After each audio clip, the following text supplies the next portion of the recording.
El grito rasga la orilla como una sirena. ¡Ayuda! ¡Ha tomado a mi niño! ¡Ha tomado a mi niño! Es una cálida noche de junio en el Grand Floridian de Disney. Los fuegos artificiales cubren el cielo. La laguna brilla negra como el vidrio.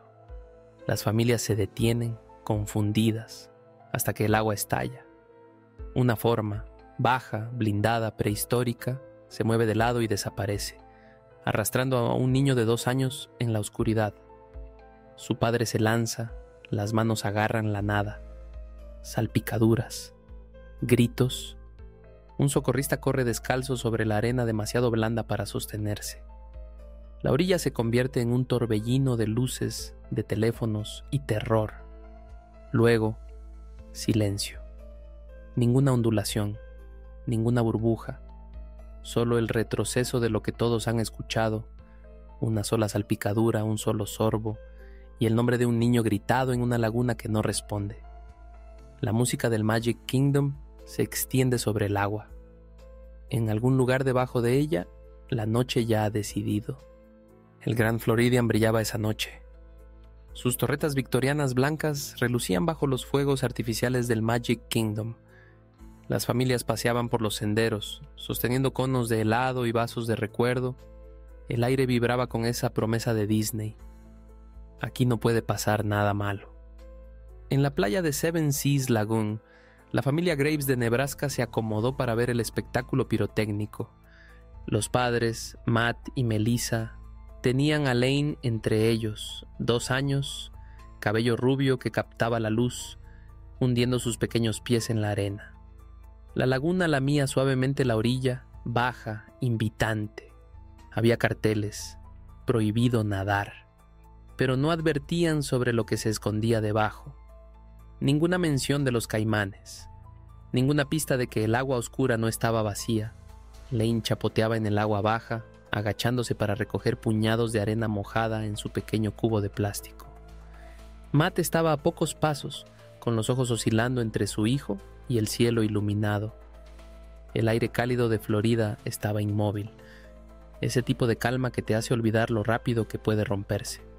No lo habían oído, no lo habían visto, pero justo más allá del salto, 2 ojos ámbar se habían fijado en Lane y se estaban acercando. La superficie de la laguna era como vidrio negro bajo los fuegos artificiales, ondulada solo donde las pequeñas manos de Lane la perturbaban. Poco más allá de esa zona inocente de salpicaduras, el agua se hinchaba, silenciosa, calculada. En la mente del depredador no había confusión ni vacilación. Gobernaba el instinto, un destello de cola, una explosión de músculos, y el caimán americano saltó fuera de las aguas poco profundas con una velocidad que rompió la quietud. Matt apenas pudo registrar el movimiento, un destello de piel escamosa, un violento remolino de agua, antes de que las mandíbulas se cerraran alrededor de su hijo. El sonido no era un rugido, era un crujido nauseabundo, ese tipo de ruido que pasa de largo por los oídos y golpea directo al estómago.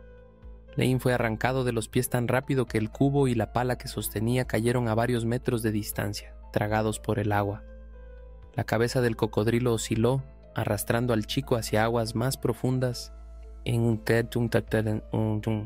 shock duró menos que un parpadeo. Matt Graves ya estaba en el agua, luchando hacia adelante en la oscuridad donde su hijo había desaparecido. La laguna parecía insondable, el lodo tirándole de las piernas como para impedirle alcanzar a Lane. Aún podía ver débiles ondulaciones frente a él, señales de movimiento, señales de que su hijo estaba allí.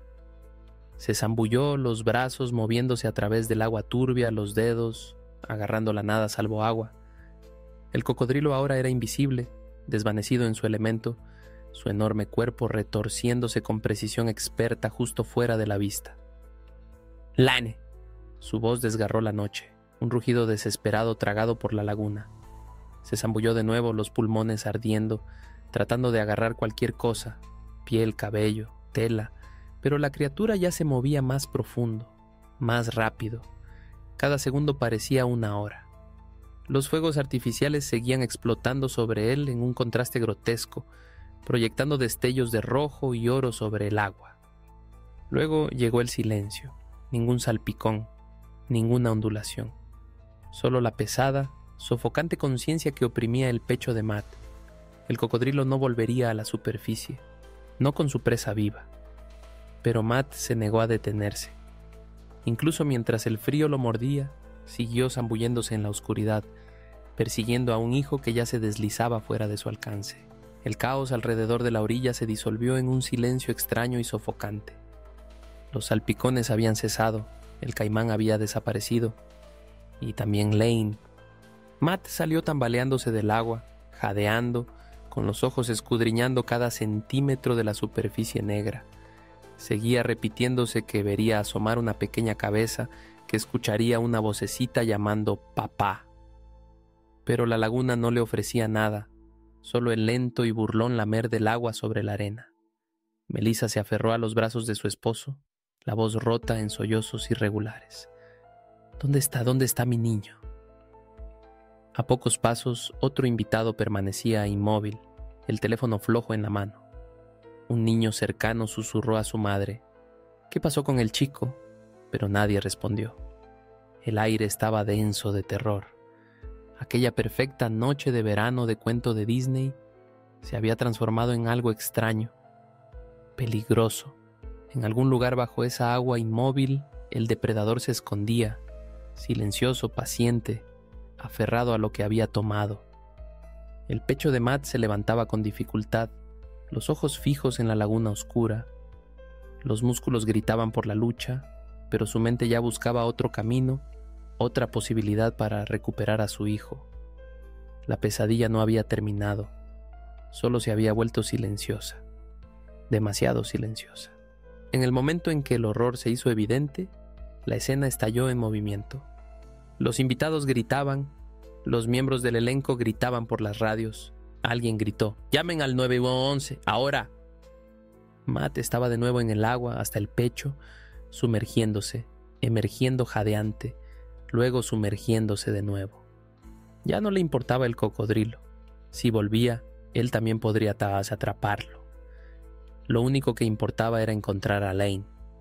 Melissa estaba de rodillas en la arena. Las manos temblaban tan violentamente que apenas podía presionar la pantalla del teléfono. Su llamada a los servicios de emergencia salía en fragmentos entrecortados. Mi hijo, el agua, un caimán, por favor. Un socorrista corrió desde la piscina cercana, escudriñando la laguna con una linterna. El haz estrecho danzaba sobre las ondulaciones negras, revelando solo la superficie vacía. El cocodrilo había desaparecido en el agua turbia, y también Lane. Los invitados se retiraron, divididos entre ayudar y el miedo primitivo de que lo que fuera que estuviera allí dentro pudiera atacar de nuevo. Algunos abrazaban a sus hijos, otros simplemente miraban, pálidos y silenciosos, mientras la realidad se imponía. No fue un accidente, fue una cacería. En esos primeros minutos frenéticos, la esperanza aún estaba en el aire, pero se desvanecía rápidamente. El sol ya se había puesto por completo y la Seven Seas Lagoon se había convertido en una extensión infinita de vidrio negro. Las olas ligeras que pocos minutos antes lamían inocentemente la playa ahora parecían siniestras, ocultando algo frío, paciente y antiguo bajo la superficie. Las luces de emergencia parpadeaban en rojo sobre el agua mientras llegaban los primeros ayudantes del sheriff. Sus radios crepitaban con una urgencia a medias escuchada. Niño en el agua, ataque de caimán, posición desconocida. Las embarcaciones de rescate se adentraron en la oscuridad. Sus motores rugían suavemente. Los faros barrían amplios arcos, revelando solo fragmentos. Una hoja de palma flotando, el débil reflejo de un ojo que desaparecía en el momento en que el haz de luz lo alcanzaba. En algún lugar allá afuera, el depredador aún acechaba. En la orilla, el personal de Disney comenzó a hacer retroceder a los huéspedes, formando un cordón para mantenerlos alejados de la orilla. Pero la familia Graves se quedó. Los pantalones cortos de Matt estaban pesados por el agua de la laguna, su rostro pálido, los brazos marcados por arañazos donde la cola del caimán lo había golpeado. Se negaba a alejarse más de unos metros del punto donde Lane había sido arrastrado bajo el agua. El aire era denso, húmedo e inmóvil. Cada minuto que pasaba hacía que las probabilidades fueran más sombrías. Lane estaba allá afuera, pero también el caimán. Y ninguno de los dos había vuelto a salir a la superficie. La laguna sí se había convertido en una escena del crimen. Los alguaciles adjuntos y los agentes de Florida Fish and Wildlife se dispersaron a lo largo de la línea de agua, armados con palos, arpones y rifles. El plan era sombrío: encontrar al caimán, matarlo y recuperar al chico vivo. Si aún había alguna posibilidad, el caimán podía estar en cualquier parte. En un agua tan oscura, incluso un depredador de 12 pies podía desaparecer a pocos centímetros. Los botes de búsqueda se movían lentamente, en pasadas calculadas. Sus faros cortaban la noche como cuchillas. Cada pocos segundos, una luz captaba algo, una ola demasiado deliberada, una forma justo debajo de la superficie, y la adrenalina subía, solo para disolverse en la nada. Se colocaban trampas, cebos con pollo crudo, cuyo olor debía atraer al reptil a un error fatal. Los agentes con botas de pesca entraban en aguas poco profundas. Las botas se hundían en el limo blando, el agua negra subía hasta las caderas. Cada paso era una fe ciega. Sabían que el caimán podía estar justo debajo de ellos. En la orilla, la familia Graves permanecía inmóvil, los rostros iluminados por el intenso resplandor de las luces de emergencia. El silencio era pesado, interrumpido solo por el silbido de las radios y el zumbido lejano de la música del resort que aún sonaba en algún lugar, ajena al horror. La caza había comenzado y el tiempo era implacable. La investigación entró en su fase más peligrosa. Se ordenó a los buzos que se sumergieran en las aguas negras, llenas de depredadores. Esos hombres conocían el riesgo. Los caimanes americanos no se limitan a esconderse. Tienden emboscadas. Y en aguas como estas no habría ninguna advertencia. La laguna los engulló casi al instante. Sus linternas frontales proyectaban estrechos túneles de luz a través del turbión, revelando solo una neblina de limo en suspensión y destellos de peces pálidos que se desvanecían. Cada roce de algas contra sus brazos desataba una descarga de adrenalina. En algún lugar de esa oscuridad, una mandíbula poderosa, capaz de aplastar el hueso en segundos, podía estar al acecho. Sobre la superficie, los observadores escudriñaban en busca de movimientos, ondulaciones, un hocico, una sombra demasiado grande para ser un pez. La voz de un oficial se quebró en la radio. «Tenemos ojos en la esquina oeste». Cada corazón se detuvo. Las embarcaciones de investigación se acercaron, los motores al mínimo para no asustar a lo que fuera que estuviera allí. Pero cuando la luz iluminó, no era Lane, ni siquiera era el caimán, solo una rama flotante, burlándose de los hombres que sabían que el tiempo estaba por agotarse. Y sin embargo, continuaron adentrándose más en el agua, cada minuto trayendo consigo la verdad no dicha. Si Lane estaba ahí afuera, su pequeño cuerpo no tendría escapatoria contra lo que se escondía debajo. El rescate se estaba convirtiendo en una recuperación. Acababa de pasar el mediodía cuando las radios finalmente estallaron con las palabras que todos habían tanto rezado como temido. «Lo hemos encontrado». Un buzo emergió lentamente, con el lenguaje corporal pesado. Entre sus brazos, envuelta cuidadosamente en una sábana blanca, estaba la pequeña e inmóvil figura de Lane Graves.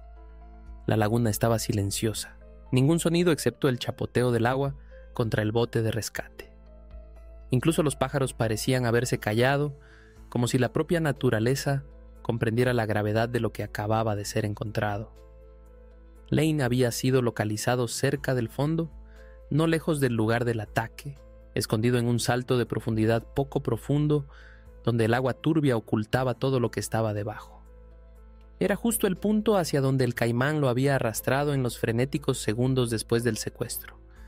El instinto natural de un depredador de esconder a la presa bajo el agua hasta estar seguro de poder consumirla. Los rescatistas manejaron al niño con reverencia, sus voces susurradas. Un oficial se quitó el sombrero con los ojos vidriosos. Lo habían encontrado intacto, pero las marcas dejadas contaban una historia escalofriante, de fuerza, velocidad y poder abrumador. La misión había terminado, pero la laguna aún parecía una herida abierta. La recuperación había traído respuestas, pero también había cristalizado el horror de aquella noche. Cuando a Matt y Melissa Graves les dijeron que habían encontrado a su hijo, no fue un alivio lo que los invadió, sino el peso aplastante de la realidad. Durante casi 16 horas se habían aferrado a un atisbo de esperanza de que Lane pudiera estar vivo de alguna manera. Ahora, esa esperanza se había desvanecido. Los llevaron a una habitación tranquila y privada, lejos de la prensa, lejos de la multitud que aún disfrutaba de las vacaciones a pocos cientos de metros de distancia. Una sábana blanca cubría un pequeño cuerpo sobre una camilla. La habitación parecía congelada en el tiempo. Cada movimiento era deliberado, cada respiración audible. Melissa cayó de rodillas en el momento en que lo vio. Sus sollozos resonaban contra las paredes. Matt, estoico durante toda la noche, también se derrumbó con las manos temblorosas mientras le apartaba el cabello de la frente. La realidad era insoportable. El rostro de su pequeño estaba inmóvil, los ojos cerrados para siempre. Ningún padre debería ver a su hijo así, aún con la ropa que llevaba esa noche, sus pequeños zapatos todavía húmedos. El único sonido era Melissa susurrando: «Lo siento mucho, cariño, lo siento mucho». En ese momento, el mundo exterior dejó de existir. Las luces del lugar más feliz de la tierra aún podían brillar, pero para la familia Graves todo se había vuelto oscuro. Semanas después de la muerte de Lane, los prados cuidados del Grand Floridian albergaban una nueva y inquietante adición. Una pequeña estatua de un faro, blanca e inmaculada, situada al borde de la laguna. Disney la definió como un tributo. Para Matt y Melissa Graves era tanto un símbolo de la luz de su hijo como un recuerdo de la oscuridad que se lo llevó. El memorial era silencioso, discreto. Los turistas lo atravesaban cada día. Algunos se detenían a leer la placa, otros pasaban deprisa, reacios a detenerse en la tragedia en medio de sus vacaciones. Pero para quienes lo conocían, ese faro no solo marcaba un lugar, marcaba el momento en que la inocencia se perdió en la propiedad de Disney. Disney actuó rápidamente después del ataque, erigiendo cercas, colocando carteles de «prohibido nadar» y «cuidado con los caimanes», y remodelando la orilla. Fue una admisión silenciosa de que lo que le había pasado a Lane podría haberse evitado. El día de la dedicación, la familia Graves permaneció unida, apoyándose mutuamente mientras el sol de Florida brillaba intensamente. No hablaron mucho. No había palabras capaces de llenar el abismo dejado atrás. El faro brillaba a la luz del día. Su sombra se extendía justo sobre el lugar donde un niño fue arrebatado. Y todos los presentes sabían, este memorial nunca debería haber existido.